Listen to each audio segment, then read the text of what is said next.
bahasanya udud. Tahu udud?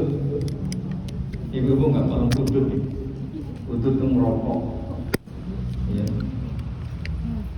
Jadi dibaca hak.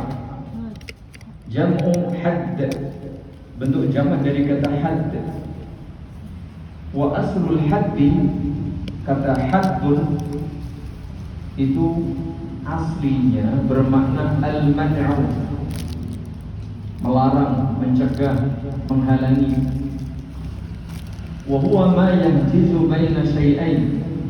Kata haddun itu adalah batas dua hal. Itu namanya hadd, yang membatasi dua hal. Fa mana'a ikhtilatuhuma. Jadi kalau dua hal itu dibatasi, ada penghalang, pembatas, maka dua hal itu tidak bisa bercampur. Dari kata inilah kata had itu diambil. Jadi penghalang atau pembatas. Itu menurut makna secara bahasa. Begitu pula mungkin bisa dipahami pembatas ini adalah ibu-ibu dan bapak-bapak, ada pembatas sehingga tidak bercampur, namanya had. Wa ammal hudud istilahan, adapun makna hudud atau had menurut istilah syariat, bahwa uqubat muqaddar syar'an, sanksi hukuman yang telah ditentukan bentuk, kadar dan jenisnya. Itu namanya hukuman had. Apa tujuannya? Litamna'a minal wuqu'i fi mithli irtikabi fi mithli martakaba minal ma'asi. Ketika hukuman sanksi sudah diberikan seperti ini, seperti itu, begini, begitu, tujuannya agar orang takut, tidak melakukan perbuatan kejahatan, kriminal atau kemaksiatan yang bisa menyebabkan mendapatkan hukuman had tersebut. Wal hudud, hukuman, sanksi hukuman yang telah ditetapkan kadar dan bentuk serta jenisnya ini tabitatun bil kitabi was sunnati wa ijma'il ulama fil jumlah.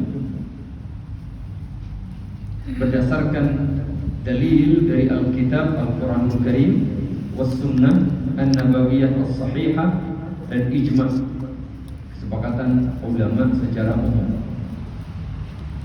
Begitu pula wa yaqtadiha al-qiyas as-sahih, didukung pula oleh qiyas yang betul.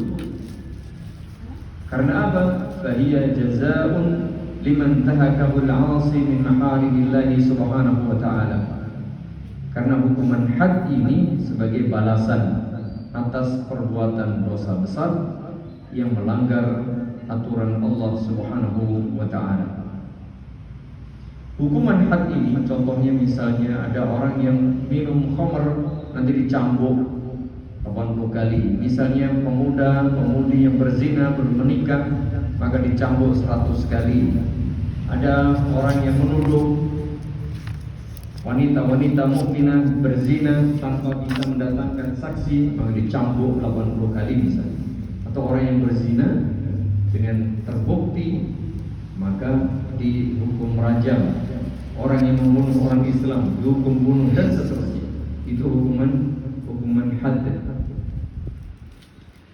Hikmah atau faedah dari adanya hukuman had, banyak hikmah, banyak tujuan dan faedah beragam. Di antaranya bahwa menegakkan hukum had ini itu salah satunya yang pertama untuk membersihkan dosa kemaksiatan pelakunya. Jadi orang misalnya naudzubillah minum khamr, kemudian dia terbukti, kemudian dia bertobat, lalu ditegakkan hukuman had, diampuni dosanya itu. Dan sejatinya ini adalah nikmat dari Allah Subhanahu wa taala. Ketika di dunia sudah ditegakkan hukuman had, dosanya diampuni. Dosanya diampuni. Kedua, tidak lagi mendapatkan sanksi kelak di akhirat. Sehingga sejatinya hukuman had ini adalah kebaikan, baik bagi pelakunya, meskipun secara zahir sepertinya itu menyiksa. Misalnya orang dicambuk, orang dirajam, itu kan menyiksa. Tapi sejatinya itu nikmat. Karena apa? Dosanya diampuni, besok di akhirat tidak dihukum lagi. Padahal hukuman di akhirat jauh lebih besar, jauh lebih berat. Kan begitu. Belum lagi kalau dia bertaubat, Masya Allah, itu pahalanya besar. Itu bagi pelaku dosa maksiat yang telah dijatuhi sanksi hukuman had di dunia. Bagi orang lain yang tidak melakukan dosa tersebut, menjadi apa? Menjadi pelajaran. Orang jadi takut, waduh, nanti kalau saya minum akan mendapatkan sanksi hukuman yang seperti itu. Takut dia. Apalagi yang dirajam, apalagi yang dikisas bunuh misalnya. Makanya bahwa di dalam kisas itu ada kehidupan. Meskipun bisa jadi ada satu orang yang dihilangkan nyawanya, tetapi dengan sebab itu orang-orang yang hendak melakukan kejahatan yang sama menjadi takut. Akhirnya tidak jadi apa? Tidak jadi misalnya membunuh orang lain, lalu dia pun tidak dibunuh. Berarti apa? Ada kehidupan. Inna fil qisasi hayat. Kemudian manfaat berikutnya bisa meminimalkan keburukan, kerusakan dan kejahatan di muka bumi. Jelas adanya sanksi yang berat itu akan menghalangi seseorang melakukan kemaksiatan, sehingga apa? Bagi pelakunya juga dia selamat, bagi umat masyarakat pun akan berkurang kejahatan yang menimpanya. Dan masih banyak kalau kita lihat faedah, hikmah dan pelajaran dari hukuman had yang ada di dalam syariat Islam. Tentu semua ini nanti dipraktikkan berdasarkan ilmu, kemudian berdasarkan wewenang yang diberikan kepada siapa, dan juga adanya bukti, tidak asal. Baik, mari kita lihat hadis yang pertama di dalam kitab Al-Hudud di buku nomor 353. An Anas bin Malik radhiyallahu anhu qala qadima nasun min Muql aw Qurainah fajtawu al-Madinah فأمر لهم النبي صلى الله عليه وسلم بلقاء وأمرهم أن يشربوا من أبوالها وألبانها فانطلقوا فلما صحوا قتلوا راعي النبي صلى الله عليه وسلم واستاقوا النعم فجاء الخبر في أول النهار فبعث في آثارهم فلما ارتفع النهار جيء بهم فأمر فقطع أيديهم وأرجلهم وسمرت أعينهم وتركوا في الحرة يستسقون فلا يسقون. قال أبو قلابة فهؤلاء سرقوا وقتلوا وكفروا بعد إيمانهم وحاربوا الله ورسوله أخرجه الجماعة. Ini ada kisah bagaimana Nabi SAW dahulu menerapkan hukuman had. Dari Anas bin Malik bahwa ada sekelompok orang dari suku Uqal atau kabilah Uqal atau juga dari Qurainah yang datang ke kota Madinah. Tetapi fajtahu al-Madinah, mereka tidak mau tinggal di Madinah karena ada penyakit yang mereka derita. Di situ disebutkan penyakit paru-paru.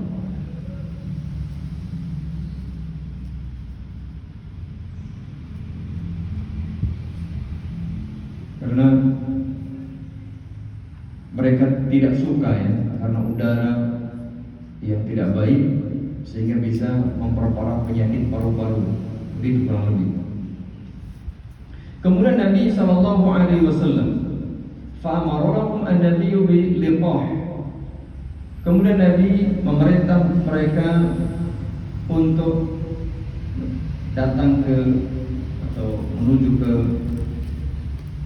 unta-unta yang sedang bunting. Kemudian apa? Wa amarahum an yashrabu min abwaliha. Ini dia. Nabi sallallahu alaihi wasallam memerintah mereka supaya minum air kencing unta, sekaligus wa albaniha, dan susu unta tadi. Fantalahu. Setelah itu mereka pergi. Falamma sahhu, ketika mereka sudah sehat, tadi datang dalam kondisi sakit jemaah. Sekelompok orang datang kondisi sakit, meminta bantuan Nabi, lalu diobati tadi ya dengan susu dan air kencing unta.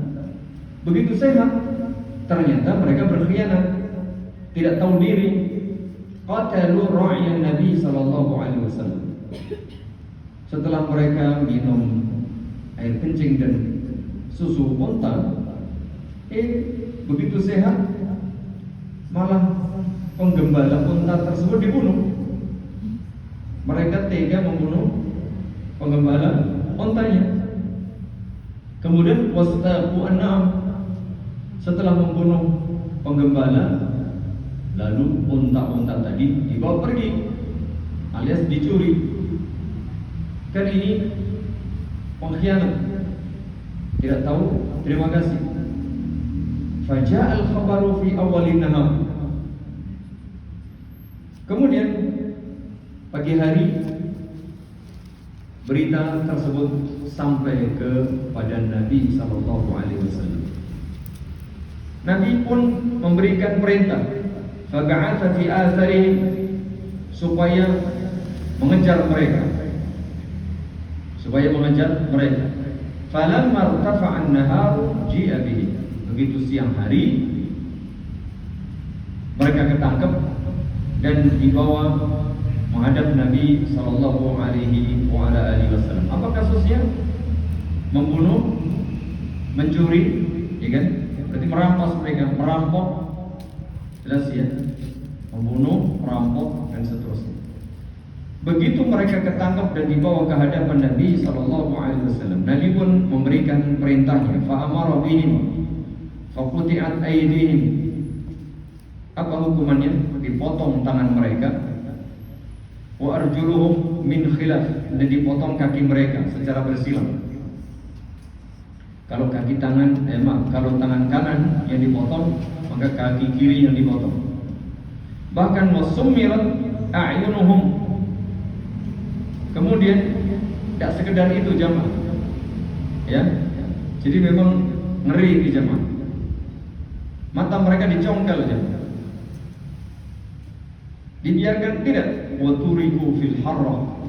Kemudian mereka dilepas atau ditinggal begitu saja di tengah padang pasir atau di gurun pasir. Fil harrah, di bebatuan padang pasir yang panas, dibiarkan ditinggal di situ dalam kondisi apa? Potong tangannya, potong kakinya, congkel matanya. Lalu mereka yastasquna fala yusqaun. Mereka biar mencari minum sendiri, tetapi mereka tidak boleh diberi minum.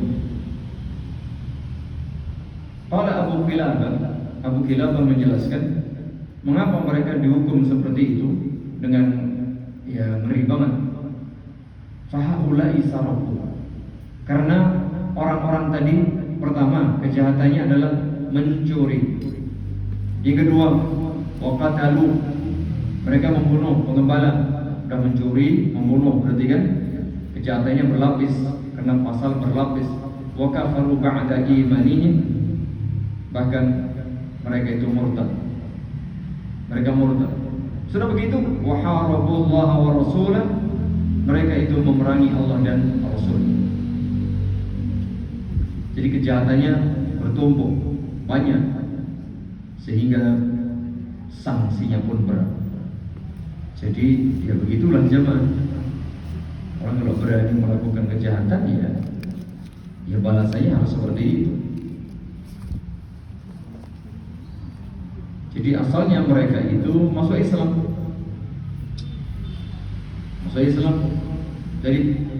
Dari jauh mereka datang, dari desa datang lalu masuk Islam. Kemudian ketika orang nggak biasa mungkin cuacanya beda. Meskipun di Jazirah Arab tidak semuanya iklimnya sama jemaah. Apalagi di Madinah itu kan ada musim dinginnya, dingin banget. Kalau panas banget, beda dengan Mekah. Pun mungkin di tempat-tempat sekitaran situ juga demikian. Begitu mereka datang ke kota Madinah, karena iklim udaranya berbeda. Begitu masuk Islam, mereka tinggal sebentar di situ, ternyata mereka sakit.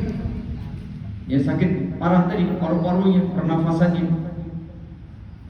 Maka mereka tidak nyaman untuk tinggal di Madinah. Nabi SAW memberikan arahan supaya tadi minum susu unta dan minum air kencing unta.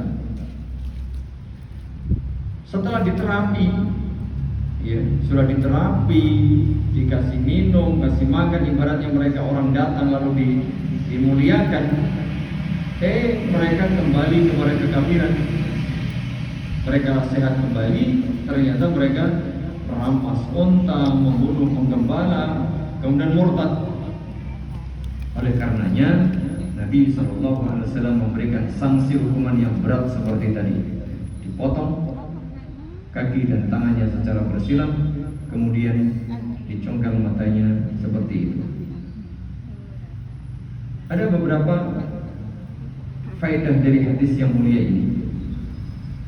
Yang pertama, bahwa sanksi hukuman seperti ini diterapkan atau dijatuhkan bagi orang yang melakukan kerusakan di muka bumi, pembunuhan dan kejahatan, keonaran. Jelas kan? Merampas, mencuri, membunuh, murtad lagi. Berikutnya, bahwa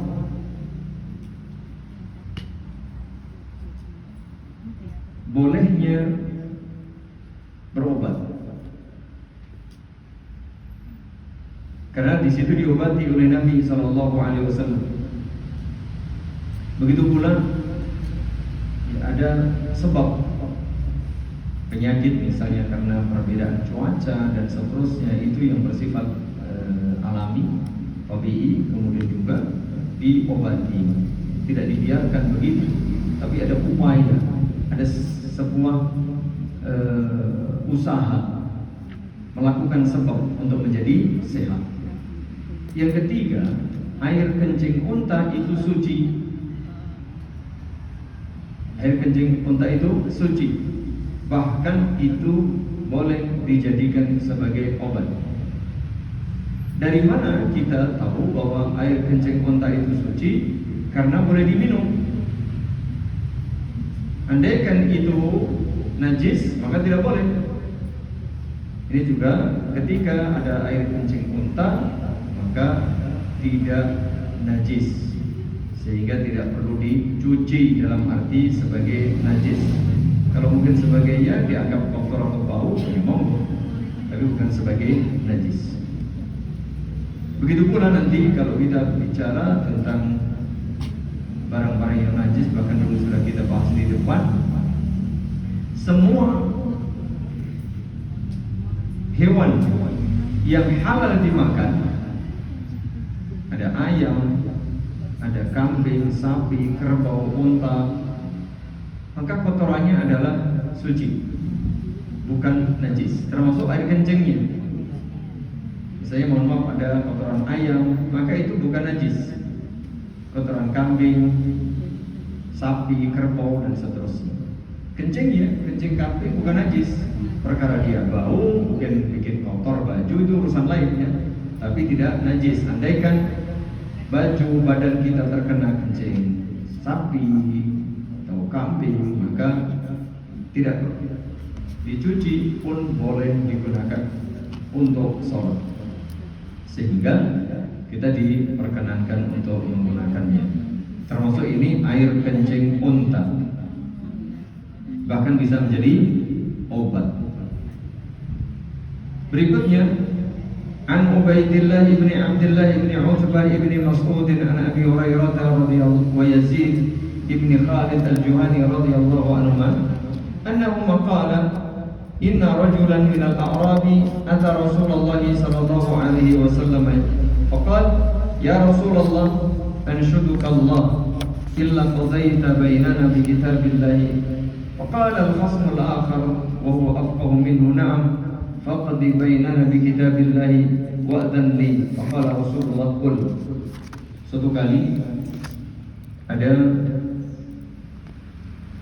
seorang dari desa datang menghadap Nabi sallallahu alaihi wasallam. Wahai baginda Rasulullah, demi Allah, mohon panjenengan memutuskan, menetapkan hukum di antara kami berdasarkan kitabullah Al-Quranul Karim. Kemudian pihak lain yang bersengketa dengan dirinya, faqala al-khasmul akhar, orang yang bersengketa dengan dia, wa huwa afqahu minhu, dia lebih pandai dari orang yang mengadu tadi, menjawab, "Na'am." Faqdi bainana bi kitabillah, tetapkan hukum di antara kami berdasarkan Al-Quran, kitabullah. Kemudian wa'dhan li, tapi berilah saya izin atau izinkan saya untuk berbicara. Faqala Rasulullah sallallahu alaihi wasallam yatakan qul. Baik, kalau begitu bicaralah. Apa kata orang tadi? Faqal inna bani kana asifan ala hada. Orang tadi berkata, anakku itu bekerja pada orang ini. Fazana bimra'ati, lalu anakku berzina dengan istri orang ini. Jadi pegawainya, na'udzubillah, berzina dengan istri atasannya atau tuannya, bosnya. Wa ini ukhbirtu anna ala ibni ar-rajam, lalu aku diberitahu bahwa anakku tadi yang berzina dengan istri dia harus dirajam. Faftadaitu minhu bimi'ati syatin wa walidah, lalu aku menebus anakku 100 kambing dan seekor unta, atau 100 ekor kambing dan walidah, seorang budak wanita. Maka fasa'altu ahlal ilmi, aku bertanya kepada orang yang punya ilmu, fa akhbaruni annama ala ibni jaldu mi'atin wa taghribu amin wa anna ala imraati hadha ar-rajam. Tetapi aku diberitahu anakku harus dicambuk 100 kali, kemudian diasingkan 1 tahun, sementara istri dari tuan atau bos dari anakku ini harus dirajam. Faqala Rasulullah sallallahu alaihi wasallam, Rasulullah sallallahu alaihi wasallam bersabda, "Walladzi nafsi biyadihi, demi zat yang jiwaku ada di tangannya, la aqdiyanna bainakuma bi kitabillah, aku akan tetapkan di antara kalian berdua berdasarkan kitabullah Al-Quranul Karim. 1. Al-walidatu wal ghanamu rudda alaih, budak wanita dan 100 ekor kambing itu dikembalikan kepadamu, karena tidak ada hukuman seperti itu. Yang kedua, wa ala ibnika jaldu mi'atin wa taghribu amin, kemudian anakmu, karena anakmu ini masih bujang, belum menikah, maka dicambuk 100 kali dan diasingkan 1 tahun. Berikutnya, wa anna 'ala imra'ati hadza ar-rajma. Sedangkan istri dari bos anakmu itu, karena dia sudah menikah, dirajam. Begitu jemaah. Kemudian Nabi Sallallahu Alaihi Wasallam berkata kepada Unais, "Waktu ya Unais, wahai Unais." Dia menyebut Unais itu li rajulin min Aslam, kepada salah seorang lelaki dari suku Aslam. Coba pergi ila imraati hada. Pergilah engkau ke istri dari laki-laki yang mengadu tadi. Saya ini tarafat farjumha. Jika istri laki-laki ini atau perempuan itu mengaku bahwa dia telah berzina dengan anak orang ini, maka farjumha, rajam dia. Faqada 'alaiha fa'tarafat fa'amara biha Rasulullah sallallahu alaihi wasallam fa'ujimat. Ternyata setelah didatangi, diinterogasi, wanita tersebut mengaku bahwa dirinya memang betul berzina dengan laki-laki anak orang tadi. Maka Nabi memerintah supaya wanita tersebut dirajam. Dirajam.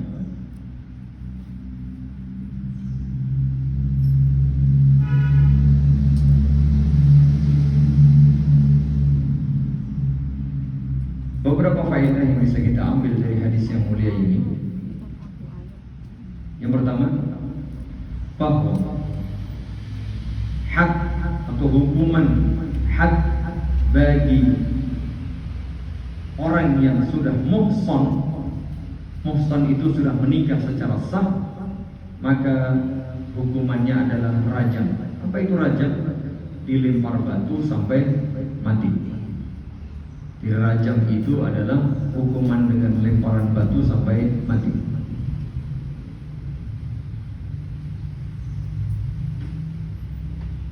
Muhsan adalah orang yang sudah menikah secara syar'i dan sah. Orang merdeka, dia menikah, sudah menikah secara sah, maka itu muhsan. Kemudian bagi orang yang berzina tapi dia belum menikah, maka hukumannya adalah dicambuk 100 kali dan diasingkan 1 tahun. Jika yang berzina waliyadzubillah itu laki-laki dan perempuan yang sama-sama sudah menikah, maka dua-duanya dirajam. Jika yang berzina itu sama-sama belum menikah, anak-anak remaja waliyadzubillah, itu juga sama, dua-duanya dicambuk 100 kali dan diasingkan 1 tahun. Jika yang berzina itu satu yang menikah, satu yang belum, maka yang belum menikah tadi hukumannya cambuk 100 kali dan hukum 1 tahun, diasingkan 1 tahun. Sedangkan yang sudah menikah, baik laki-laki maupun perempuan, dirajam.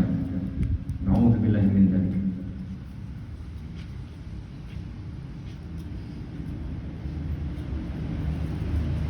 Hadis ini menunjukkan pula tidak boleh menyuap atau menebus, mengganti hukuman rajam dengan sesuatu atau hukuman had dengan sesuatu. Wah, ini harus dijatuhi hukuman had, misalnya dirajam. Oh Pak, nggak usah dirajam, saya kasih ganti duit. Oh, nggak bisa.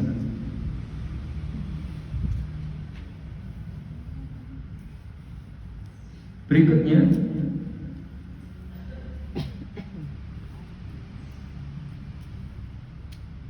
bahwa di dalam hadis ini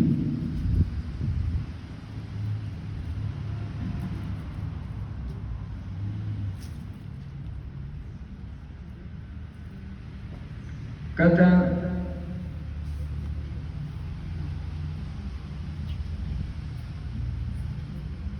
al-hudud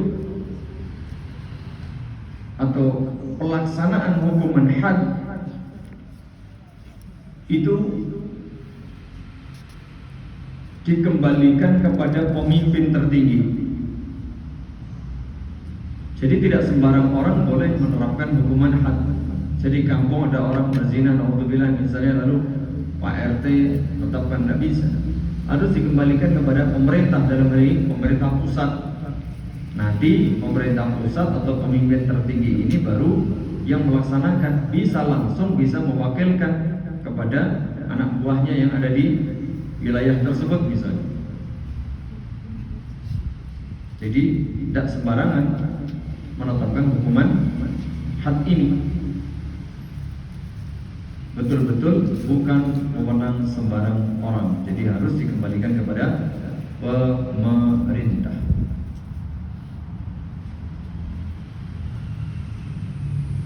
Kemudian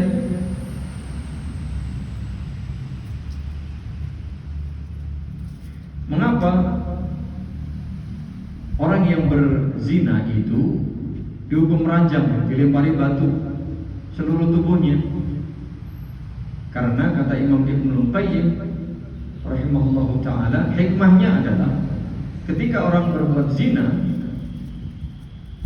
ya memang yang melakukan kan kemaluannya, tetapi yang merasakan nikmat itu seluruh tubuhnya. Maka yang dihukum adalah seluruh tubuhnya, itu hikmah, sehingga dilempari batu sampai dia meninggal dunia.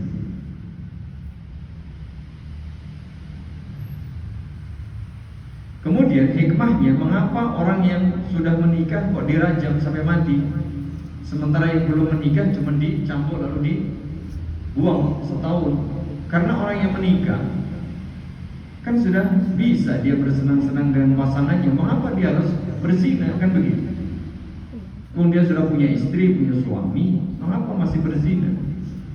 Beda halnya kalau dia anak remaja, pemuda, hasratnya tinggi, tidak ada tempat pelampiasan, ya di sisi lain wajar lah, meskipun itu salah, meskipun itu dosa, tapi ada sisi kewajarannya, sehingga tidak dibunuh. Apalagi namanya anak muda, itu biasanya hasratnya besar, tidak ada tempat pelampiasan, godaannya berat, sehingga ya masih layak lah kalau dia melakukan perbuatan zina, sehingga hukumannya diringankan gitu. Ada hukumannya diringankan.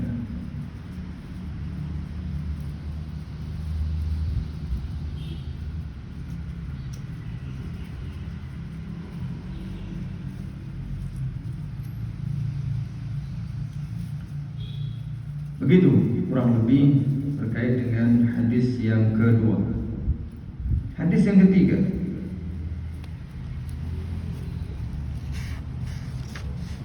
masih dari sahabat yang sama, an Ubaidillah ibni Abdullah ibni Utbah ibni Mas'ud an Abi Hurairah wa Zaid ibni Khalid al-Juhani radhiyallahu anhu qala su'ila an-nabiy sallallahu alaihi wasallam 'anil amati idza zanat wa lam tuhsan. Suatu kali Nabi sallallahu alaihi wasallam ditanya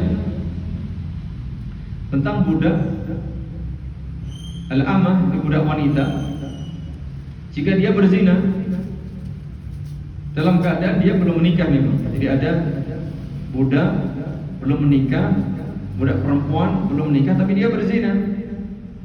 Apa hukumannya? Kata Nabi sallallahu alaihi wasallam, in zanat fajliduha. Kalau terbukti dia berbuat zina, maka cambuk dia. Jadi kalau terbukti dia berzina, cambuk. Ini budak perempuan belum menikah berzina. Apa kata Nabi? Jika terbukti fajliduha, cambuk. Tsumma in zanat, kalau kemudian besok zina lagi, fajliduha, cambuk lagi. Tsumma in zanat fajliduha. Kemudian kalau sampai ketiga kali, jilid lagi, cambuk lagi. Tsumma yabi'uha walau bi dhafir. Kalau sudah berzina 3 kali, maka jual saja itu, karena tidak ada nilainya. Ya. Karena dia tidak ada nilainya. Meskipun apa? walau bi dhafir, meskipun hanya bisa ditukar dengan seutas tali. Ya, artinya tidak ada harganya, murah. Tidak ada harganya. Qala Ibnu Syihab wa la adri ba'da ats-tsalitsah aw ar-rabi'ah. Saya tidak tahu persis budak dijual itu setelah berzina 3 kali atau 4 kali. Kalau di dalam hadis ini 3 kali, tapi ada keraguan dari Ibnu Syihab. Al-dhafir ay al-habl. Dhafir itu artinya adalah tali. Jika budak wanita berzina dalam keadaan belum menikah, maka hadnya adalah separuh orang merdeka. Separuh orang merdeka. Berarti berapa? Fayakunu haddul amati 50 jildah. Berarti apa? Dicambuk 50 kali. Kalau orang merdeka cambuknya 100 kali. Kalau budak cambuknya 50 kali.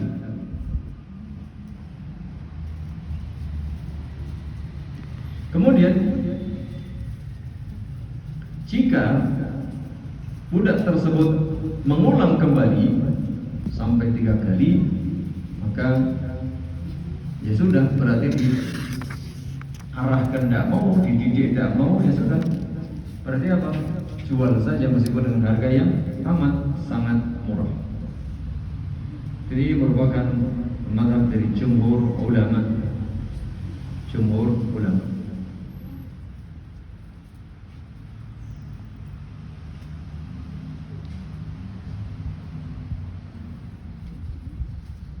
Khusus untuk budak ini, tuan boleh menegakkan hukuman had secara langsung. Khusus untuk budak, ya, hukuman had secara langsung. Khusus untuk menjilid, ya, khusus hukuman cambuk yang diterapkan kepada budak perempuan dalam kasus ini, maka tuannya boleh melakukannya. Namun selain hukuman ini, maka yang melakukan harus waliul amr atau pemerintah. Berikutnya jamaah yang mudah-mudahan dirahmati Allah Subhanahu wa taala. Hadis yang keempat di dalam buku ini, An Abi Hurairah radhiyallahu anhu annahu qala ata rajulun minal muslimina Rasulullah sallallahu alaihi wa ala alihi wasallam wa huwa fil masjid fanadahu faqala ya Rasulullah inni zanait fa'arada anhu fatanaha tilqa'a wajhi faqala ya Rasulullah inni zanait fa'aradnahu hatta thanna dhalika alaihi 4 marrat falamma shahida ala nafsi 4 shahadatin da'ahu Rasulullah sallallahu alaihi wasallam faqala abika junun qala la qala fahal uhsin qala na'am faqala Rasulullah sallallahu alaihi wasallam idhabu bihi farjum.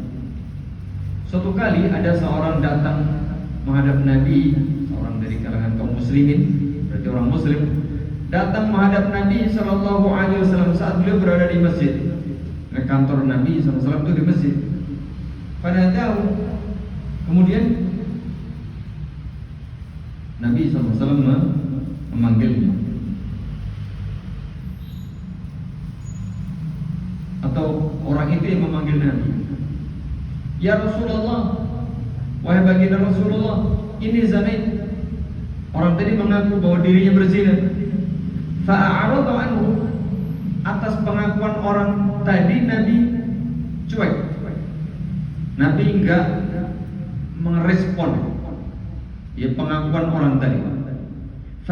Fatanahar tilqa wajhi, bahkan Nabi menoleh ke arah lain atau membuang muka. Tidak langsung kamu berzina, tidak begitu. Tapi Nabi cuek, buang muka. Lalu, ya Rasulullah ini zani. Orang tadi ngomong lagi yang kedua. Fa'aradu anhu. Nabi pun tidak memberikan perhatian. Hatta sanna dzalika alaihi 4 marrat, sampai laki-laki tadi mengulang 4 kali bahwa dirinya mengaku berzina. 4 kali dia bilang. Maka falamma syahida ala nafsi arba'a syahadat, dan ketika orang tadi sudah bersaksi atas dirinya 4 kali, da'a Rasulullah sallallahu alaihi wasallam faqala alika junub. Nabi akhirnya merespon, oh, baik kalau begitu Pak, apakah jenengan itu gendeng, gila, atau sehat? Orang tadi bilang, lah, enggak Rasulullah, saya sehat, saya normal. Qala fahal uhsin, apakah engkau sudah menikah? Qala na'am, oh betul. Faqala Rasulullah sallallahu alaihi wasallam, idhabu bihi farjum. Wahai para sahabat, bawa dia rajam. Berarti untuk menetapkan atau menerapkan hukuman rajam itu tidak sembarangan. Harus melalui proses betul-betul valid, dicek, ya, ditabayun, ditasabut, bener enggak enaknya orang. Karena dia mengaku itu harus dicek dia dalam kondisi gila apa tidak, ya, akalnya sehat apa tidak, dia sadar apa tidak, dan seterusnya itu dicek dalam pengakuan. Jadi kalau semuanya itu oke-oke saja, sudah 4 kali dia bersaksi, berarti cukup sebagai apa? Alasan untuk ditegakkan hukuman had. Berikutnya qala Ibnu Syihab fa akhbarani Abu Salamah Ibnu Abdurrahman annahu sami'a Jabir ibn Abdullah radhiyallahu anhu yaqul kuntu fi man rajamah farajamnahu bil musalla falamma adlaqathu al hijaratu haraba fa adraknahu bil harrati farajamnahu. Kata Jabir bin Abdullah, kuntu fi man rajamah, dulu aku termasuk salah satu orang yang merajam dia.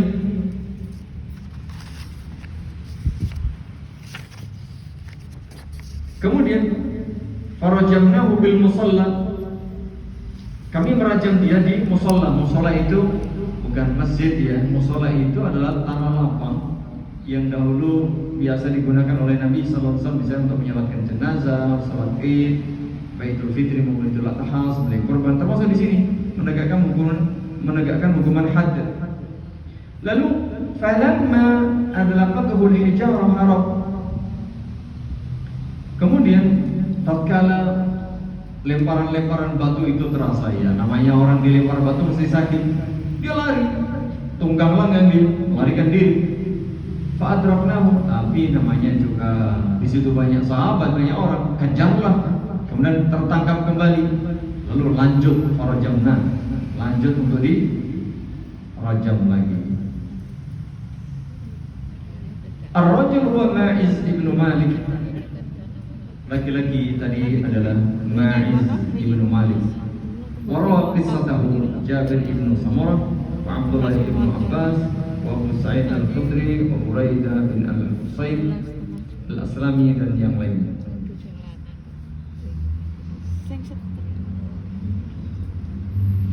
Beberapa faedah yang bisa dipetik dari hadis ini, bahwa perbuatan zina itu bisa diakui tidak harus dari 4 saksi, tapi dari pengakuan. Dari pengakuan.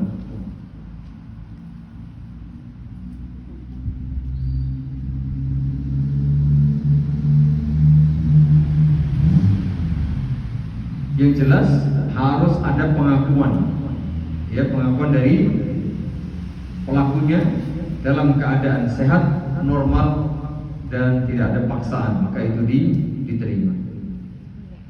Jika orang itu sedang tidak waras atau gila dan seterusnya, mabuk dan seterusnya, maka pengakuannya tidak dianggap, tidak diterima dan tidak diakui.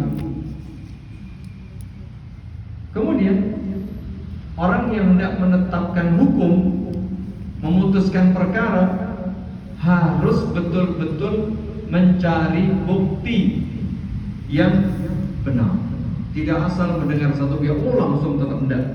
Harus tasabbut dan tabayyun. Harus cari kepastian.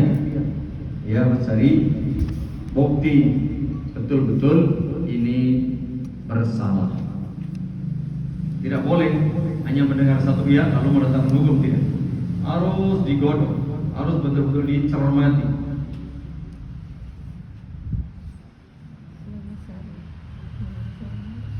orang yang sudah menikah lalu berbuat zina maka dirajam sampai mati.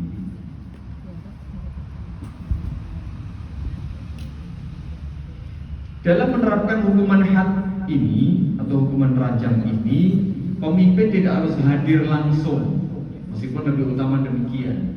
Jadi bisa dilakukan langsung oleh pemimpin atau dari wakilnya, boleh.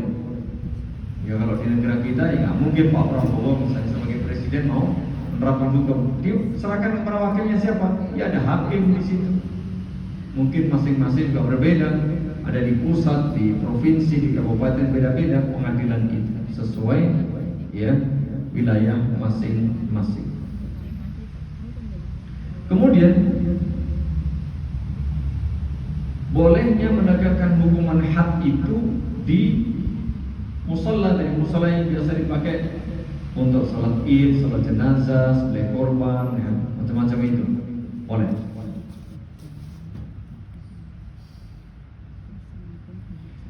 Bahwa hukuman had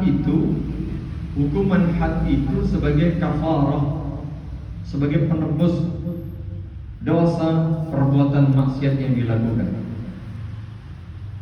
Ini berdasarkan ijma ulama begitu. Jadi kalau ada orang sudah berzina lalu dilempar batu, dihukum rajam sampai mati, ya sudah, dia tidak punya lagi dosa zina. Begitu dia, karena menggugurkan dosanya.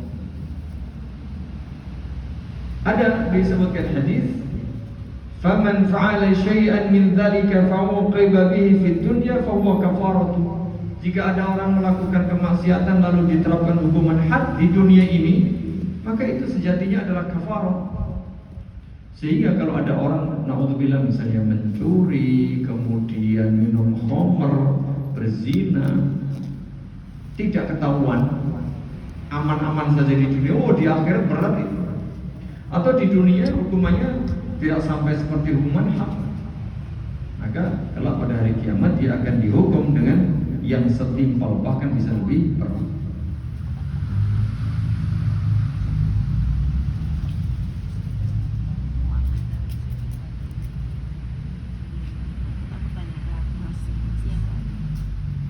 Begitu jamaah yang mudah-mudahan dirahmati Allah Subhanahu wa taala terkait dengan hukuman bagi orang yang berzina. Hadis berikutnya. An Abdullah bin Umar radhiyallahu anhu annahu qala innal yahuda ja'u ila Rasulillah sallallahu alaihi wasallam fadzakaru lahu anna imra'atan minhum rajulan zanaya. Suatu kali ada beberapa orang Yahudi datang menghadap Nabi sallallahu alaihi wasallam bahwa ada salah satu perempuan di antara mereka dan ada seorang lelaki itu berzina. Faqala lahum Rasulullah sallallahu alaihi wasallam, Nabi pun bertanya kepada orang-orang Yahudi tadi, "Ma tajiduna fi Taurati fi sya'ni rajam?" Apa yang kalian baca di dalam Taurat berkaitan dengan hukum rajam? Nabi balik bertanya begitu. Faqalu nafdahuhum wa yujladun. Apa kata mereka? Hendaknya kami menyebarkan aib mereka dan kami akan mencambuk mereka. Apa kata Abdullah bin Salam? Faqala Abdullah ibn Salam, "Kadzabatum inna fiha ayat ar-rajm." Kalian dusta. Sejatinya di dalam Taurat itu ada ayat tentang rajam. Kalau tadi kata orang Yahudi tadi, cukup apa? Cukup dijilid. Fa'atahu bit-Taurati fanasharuha. Kemudian mereka datang membawa Taurat lalu memperlihatkannya. Fawadaha ahaduhum yadahu ala ayatir rajm. Kemudian salah satu di antara mereka meletakkan tangannya di atas ayat tentang rajam. Artinya ditutup. Di dalam Taurat itu ada ayat rajam. Ketika Abdullah bin Salam meminta mereka mendatangkan Taurat, mereka datangkan Taurat, bawa lagi nih, tunjukin Taurat. Tapi apa? Tapi ayat rajam itu ditutup oleh tangannya. Sebagaimana ada bukti, ya, tapi ditutup. Gimana mau kelihatan? Aneh itu juga, sama ini. Kayak gaya orang Yahudi. Ini loh ijazah, tapi ditutup di situ. Aneh, tiru-tiru orang Yahudi. Iya. Ya. Memang kurang ajar sama ya. Orang Yahudi itu seperti itu. Dia mau diperlihatkan, ditutup lanjut. Sisi mananya? Bohongnya di situ. Orang Yahudi mau bohong. Fakar amma qablah wa ma ba'dah. Yang dibaca sebelumnya dan sesudahnya, yang ditutup sama tangannya enggak kelihatan. Situ ayat raja. Abdullah bin Salam tahu dia ahli. Yang mantan orang Yahudi dia. Maka adalah Abdullah bin Salam, irfa yadak, angkat tangannya. Farafa yadak. Begitu diangkat tangannya, faidah dia ayat rajul. Dia ternyata ada ayat rajul di situ. Maka sadaqa ya Muhammad. Ya. Fa amara biha an-nabiy farajul farujima. Maka kata orang-orang Yahudi tadi baru sudah pusing, nggak bisa berkutik, ya ngaku, benar ya Abdullah bin Salam, kan gitu. Akhirnya apa? Dua orang Yahudi tadi dirajam jamaah. Faqala faraitu rajula yajna'u 'ala al-mar'ah yaqiha al-hijar. Lalu ketika dilempar itu apa namanya? Kulihat orang laki tadi melindungi wanita tadi ketika dirajam, tapi ya lama-lama kena juga.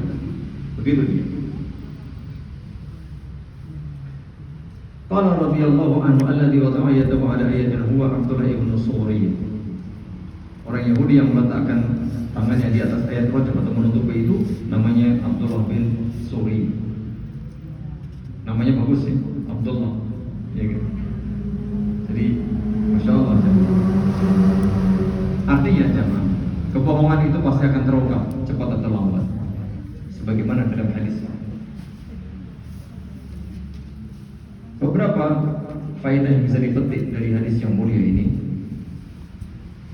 Bahwa yang pertama, hukuman had ini berlaku untuk semua orang yang berada di wilayah Islam. Jadi tidak hanya berlaku bagi orang Islam, tidak. Kalau ada orang Yahudi, ada Nasrani melakukan perbuatan zina lalu terbukti, sama dihukum. Ya, berada di wilayah kekuasaan Islam.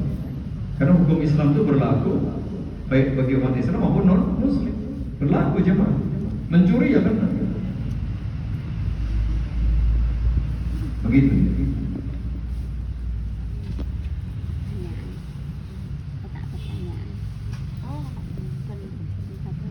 Kemudian termasuk juga bahwa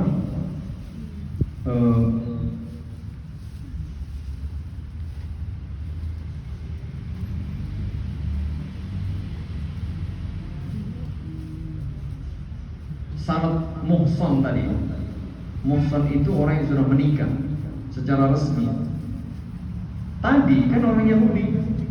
Meskipun dia Yahudi, nikahnya ala Yahudi, tapi resmi menurut agama Yahudi, maka diakui sebagai orang muhsan.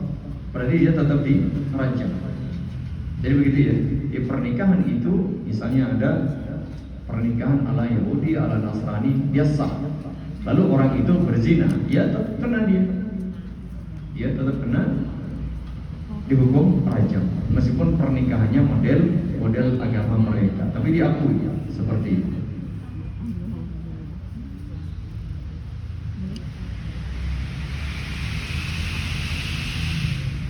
Jadi sekali lagi ini sebagai salah satu dalil yang lain bahwa orang yang muhsan, artinya sudah menikah secara resmi baik ala Islam maupun ala Yahudi atau ala Nasrani, dia dianggap sebagai orang yang sudah menikah secara resmi lalu berzina, waliyadzubillah, maka dihukum rajam, dilempari batu sampai mati. Berikutnya, sudah menjadi rahasia umum jika orang-orang Yahudi atau dahulu disebut dengan Bani Israel itu adalah orang-orang yang ngeyeliun, orang-orang yang suka mengubah-ubah ayat Allah Subhanahu wa taala. Ini demikian. Dan kalau kita lihat sejarahnya sampai hari ini, orang Yahudi kayak gitu. Suka mengubah ayat, suka mengubah wahyu dan seterusnya. Pun sampai pada zaman Nabi sallallahu alaihi wasallam mereka menutupi kebenaran. Ya, menutupi kebenaran, masih berupaya untuk menutupi, mengelabui, mendustai dan seterusnya. Kemudian bahwa orang-orang kafir pun juga terkena hukum syariat Islam berkaitan masalah muamalah. Berkaitan masalah muamalah. Tapi kalau urusan ibadah khusus ya enggak. Contoh ibadah khusus itu orang Islam enggak sholat, itu dia datangkan pengadilan suruh tobat, kasih kesempatan kamu tobat atau kamu dibunuh. Dikasih waktu berapa hari. Kalau dia enggak mau tobat dibunuh. Tapi kalau tobat selesai. Beda halnya dengan orang non-muslim. Ya, dia tidak dipaksa sholat karena dia memang tidak ada sholat, sehingga tidak berlaku hukuman ini. Tapi hukuman yang bersifat umum muamalah, contoh misalnya berbisnis, termasuk dari yang urusan-urusan seperti ini, jika mereka melanggar terkena. Dia mencuri, dia menipu, dia berzina, dia minum khamr, terkena. Pelanggaran seperti itu tidak peduli dia muslim atau dia kafir, yang penting dia berada di wilayah hukum Islam, maka dia terkena konsekuensi aturan hukum Islam.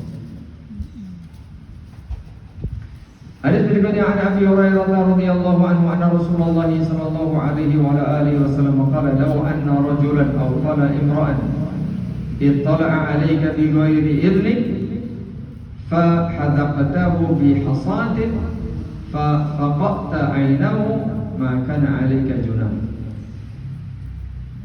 Ini penting jangan berkaitan masalah hukum pidana ya. Bahwa andaikan ada seseorang mengintip dirimu, ya, memata-matai dirimu, mengintip kamu tanpa izin, ya kan? Tanpa izin, namanya ngintip ya nggak izin. Masa beberapa bohong ngizin aku ya kamu mungkin. Tapi mengintip itu tanpa izin, ya. Umumnya begitu. Fahadabtahu bihasatin.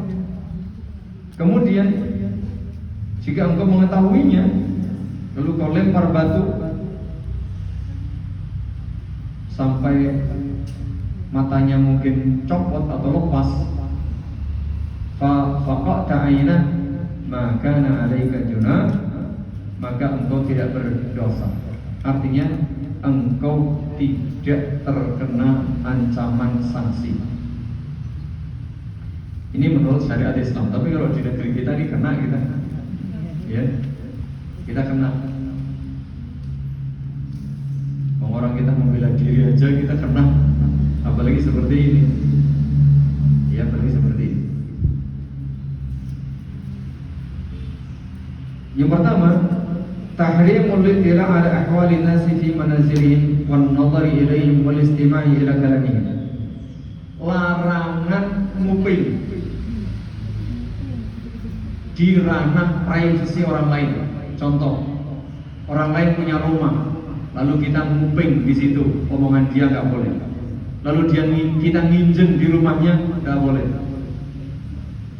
Nah hari ini konon katanya apa? Orang pasang CCTV, orang pasang kamera kecil, ya, orang pasang rekaman. Ya untuk apa? Ya bisa jadi nanti rahasia-rahasia itu terbongkar.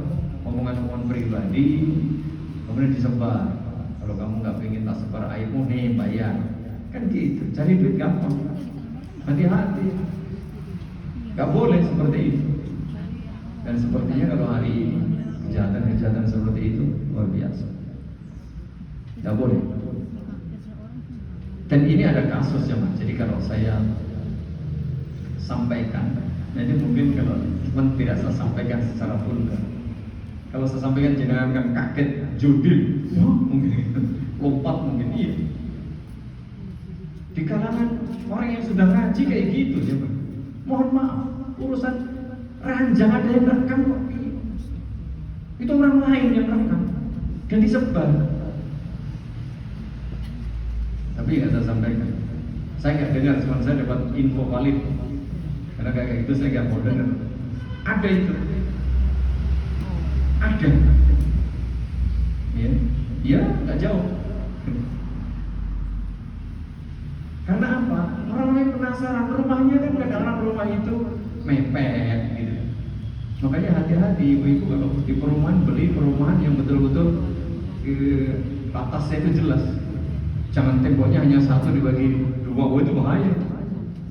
Temboknya satu, kadang-kadang pemborong itu nakal gitu. Harusnya rumah itu dua, temboknya dua, ini temboknya satu, di atas nggak pakai plafon, ngomong kerumuh lah.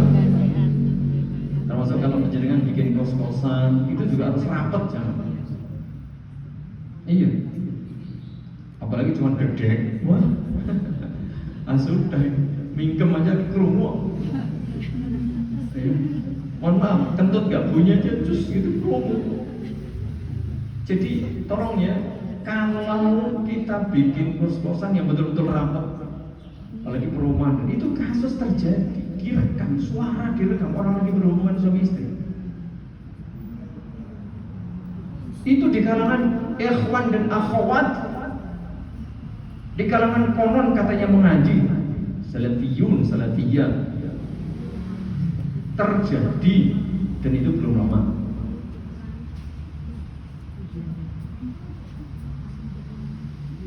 Kan pusing kalau yang sebelahnya janda, sebelahnya pemuda.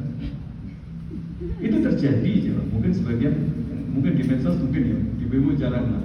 Tapi dugaan saya itu udah nyebar itu. Dan ini bukan sekali dua.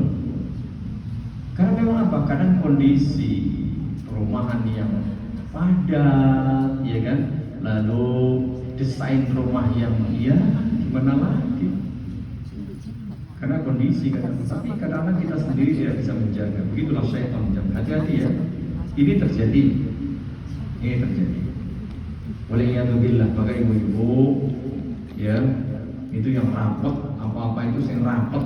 Apalagi saya selalu bilang ya, perempuan itu identik dengan rapat. Tahu rapat?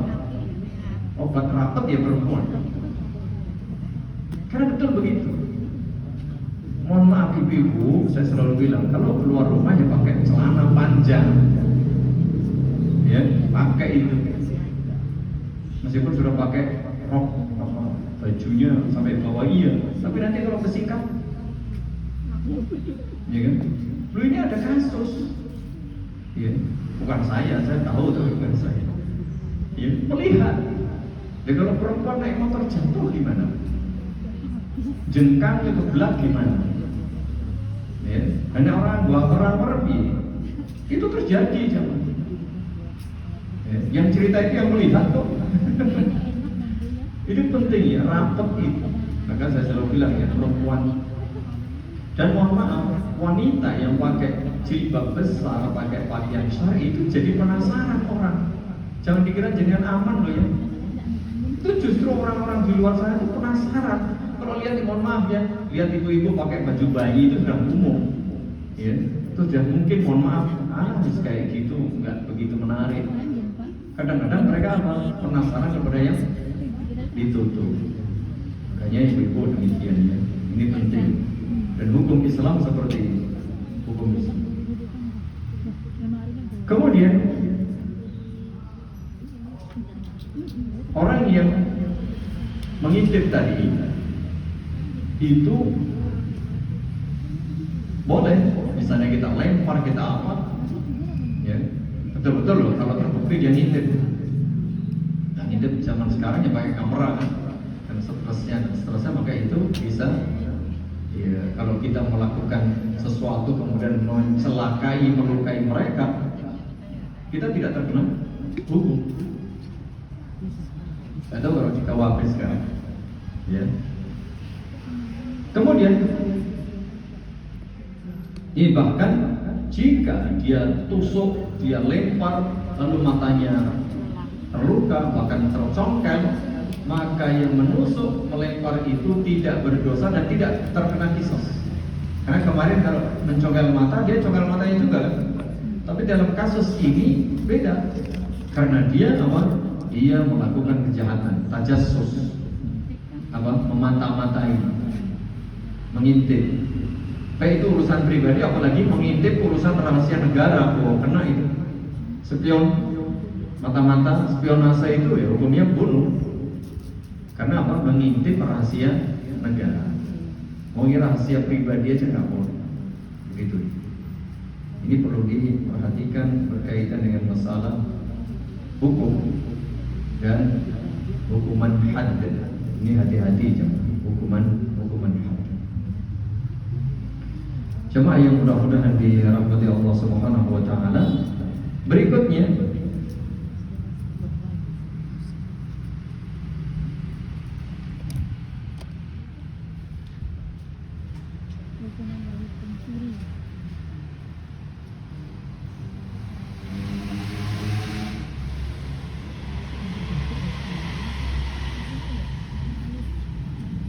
An Abdullah ibni Umar radhiyallahu anhuma anna an-nabiy sallallahu alaihi wasallam qata'a fi jannin qimatuhu 3 dirham. Ini dia.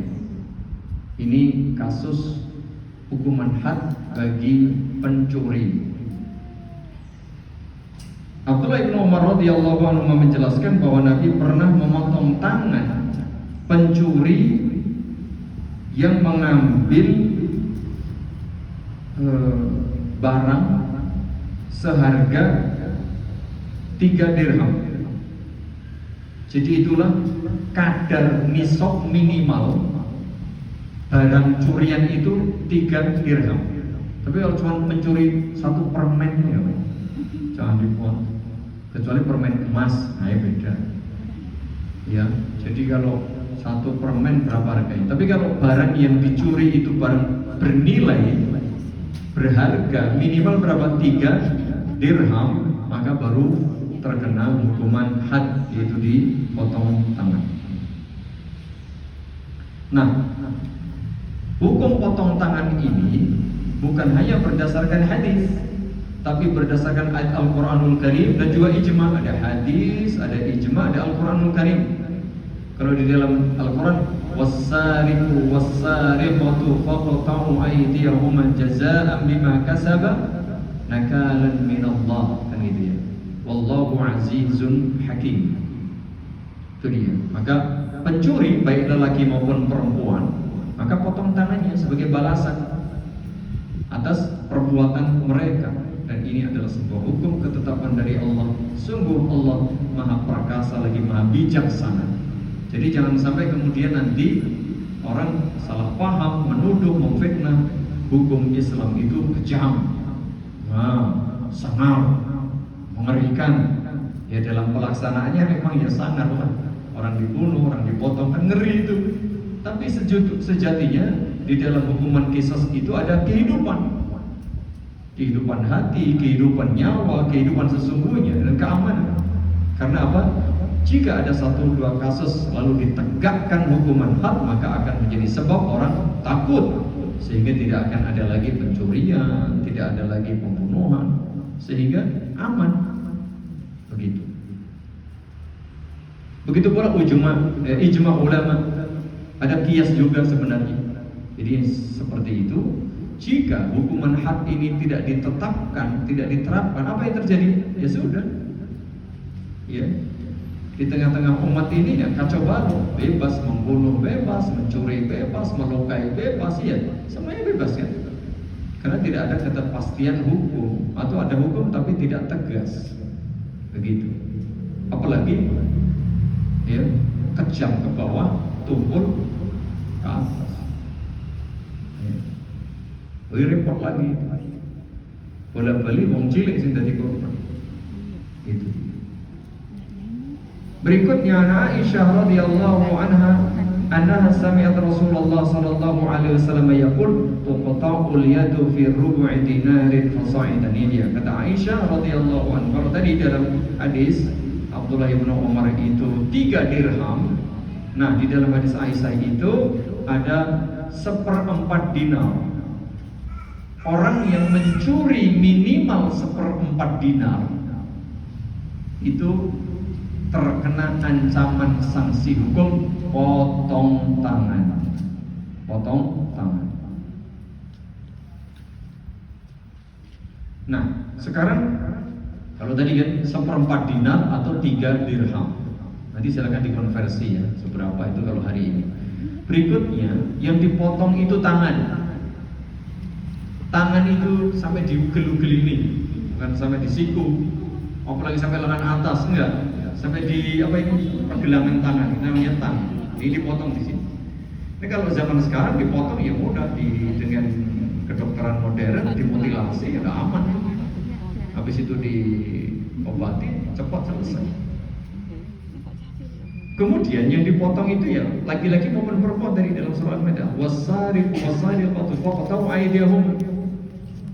Jadi tidak peduli lagi itu perempuan, potong tangannya kalau dia mencuri. Nah, definisi mencuri itu adalah mengambil sesuatu yang telah disimpan di tempatnya secara baik. Jadi nanti definisi mencuri ya harus pasti. Kalau jenengan misalnya ngeletakke duit di pinggir jalan gitu, lalu orang ambil, itu bukan mencuri, karena jenengan tidak menyimpan di tempat yang asli dan dengan baik. Semalam itu tetangga kehilangan motor, padahal ramai orang kita. Ada yang dekat itu kan dekat masjid, di masjid ada orang roda, itu hanya 1, 2, 3. Ada 3 rumah dari masjid, dia rumah keempat. Begitu juga banyak orang lalu lalang, karena semalam ada seripah yang tetangga juga yang meninggal, jadi orang pada gini. Ditinggal ronda, balik ronda, loh motor berhenti. Gitu dia. Masalahnya ditaruh di luar. Ya, ditaruh di luar, tidak seperti biasanya. Kalau saya memang taruh di luar ya, di tempat garasi, meskipun belum ada pintunya, ya sebenarnya itu keliru juga. Tetapi ya yang diincar kan biasanya motor-motor bagus, dikunci, sudah dikunci. Tapi namanya pencuri itu pandai. Dia mungkin mikirnya, wah iya berarti orang disimpan peganganku, mungkin gitu. Gitu dia.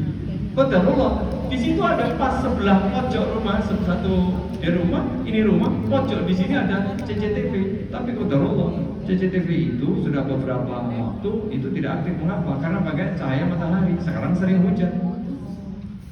Kemarin malam Jumat itu sudah diingatkan, mohon segera diperbaiki itu, karena CCTV yang dulu juga ada kasus pencurian itu di tempat lain, ya di kampung-kampung itu nggak berfungsi, kok nggak segera diperbaiki? Terlalu begitu. Jadi ini kembali ya, mencuri itu apa? Mengambil barang yang bukan miliknya, ya, mengambil barang bukan miliknya tanpa seizin yang punya. Ya, jika barang itu disimpan di tempat penyimpanan dengan baik. Jadi menyimpannya harus di tempat penyimpanan. Ya, kalau ibu nyimpan emas ya di brankas atau di dompet, taruh di rumah gitu. Kalau jenengan duitnya sak gepok dalam ngarep omah ya itu biasalah orang ambil, tapi dia ada keringanan karena loh salah orang disimpan kan gitu. Itu namanya mencuri, ya. Jadi tidak semudah itu nanti kita potong tangan orang. Jadi betul-betul definisi mencuri itu harus masuk. Kemudian nanti apa? Minimal nisabnya. Jadi kalau lo aku ambil itu nggak disimpan di brankas, kan ditaruh di luar. Jadi ya daripada diambil orang lebih baik saya ambil, kan mungkin begitu. Iya kan? Jadi nanti juga ada hal-hal yang meringankan. Tentu saja pencuri ini kalau dia punya pandai, dia punya ilmu agama. Gitu. Jadi harus betul-betul di dalam tempat yang telah ditetapkan.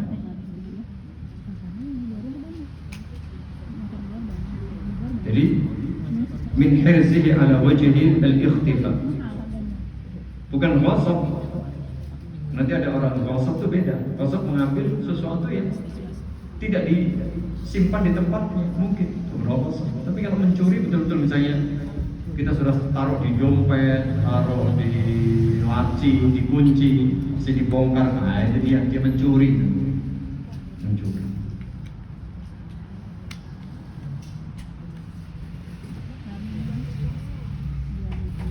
Berikutnya, 2 hadis tadi menunjukkan nisab Nisab itu kadar minimal. Nilai barang yang dicuri yang menyebabkan pencurinya itu terkena ancaman sanksi potong tangan. Yaitu apa? 3 dirham.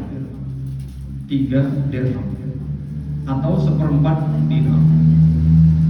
Ya, 3 dirham atau 1/4 dinar. Untuk teknisnya nanti tentu dikembalikan kepada siapa? Kepada hakim di wilayah setempat.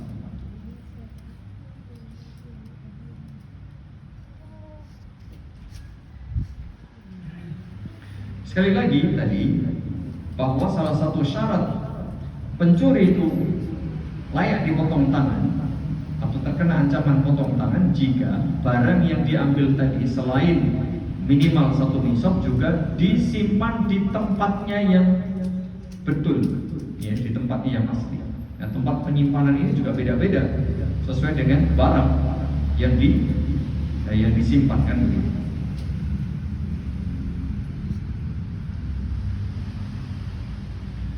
Termasuk juga nanti tidak dipotong tangan, misalnya ada syubhat anak ngambil duit bapaknya, bisa gitu kan? Maka ini belum tidak bisa dipotong.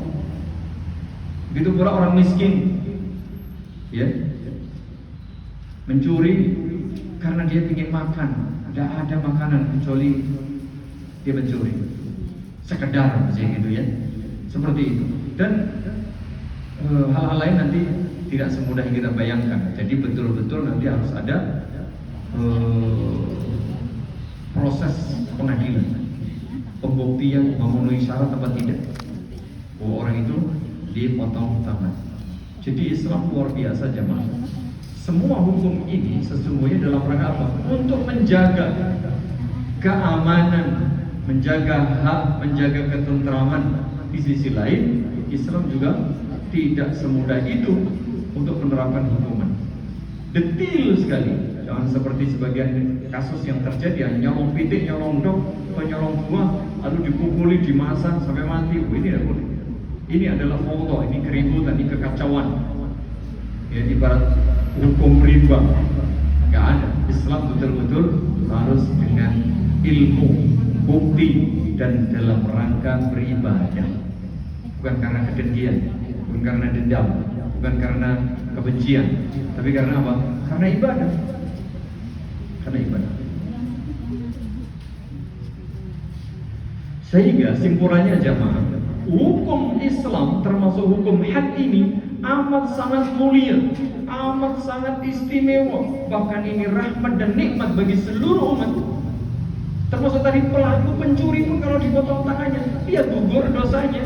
Besok di akhirat gak dikasih sanksi hukuman lain. Begitu pula memberi manfaat bagi yang lain untuk ibrah, pelajaran dan seterusnya. Jadi luar biasa. Supaya apa? Memberikan efek jerah bahasa kita. Dan tidak ada konsep hukum yang betul-betul bisa memberikan rasa keadilan dan efek jerah kecuali hukum Islam jika diterapkan dengan betul.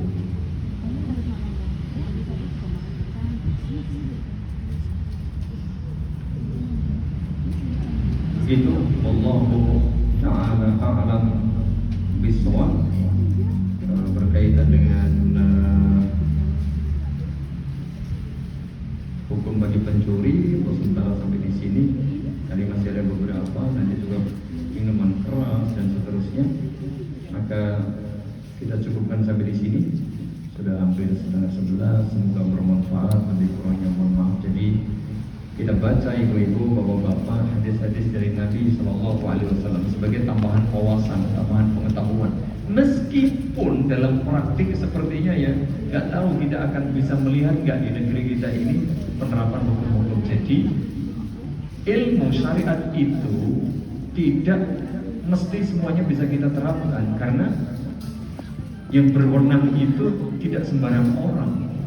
Tapi paling tidak kita tahu, oh ternyata hukumnya seperti ini, ilmunya seperti ini, aturannya seperti ini, seharusnya seperti ini. Adapun kalau hari ini atau sampai hari ini kita belum bisa menerapkan, La yukallifullahu nafsan illa wus'aha. Kita berjuang terus menyampaikan ilmu, dakwah, edukasi kepada umat ini, ilmu. Siapa tahu suatu kali nanti Allah Subhanahu wa taala akan memberikan kemudahan, pemahaman kepada umat ini, sehingga Allah pilih pemimpin yang betul-betul ingin menegakkan hukum Islam, sehingga akan betul-betul kita rasakan bagaimana keindahan, kesempurnaan dan kerahmatan Islam itu bagi semua umat. Kalau hari ini kita lihat bagaimana hukum sepertinya tumpul sudah, ya, tidak ada kepastian hukum, dan itu betul-betul kita rasakan. Semoga bermanfaat, dan kurangnya mohon maaf. Jazakumullah khairan wa barakallahu fikum. Semoga Allah senantiasa membimbing kita di atas ilmu, di atas amal, ikhlas dan ittiba, dan semoga Allah beri kita istiqomah dalam beribadah ini sampai kelak kita meraih husnul khatimah. Amin. Subhanakallahumma wa bihamdika asyhadu an la ilaha illa anta astaghfiruka wa atubu ilaik. Assalamualaikum warahmatullahi wabarakatuh.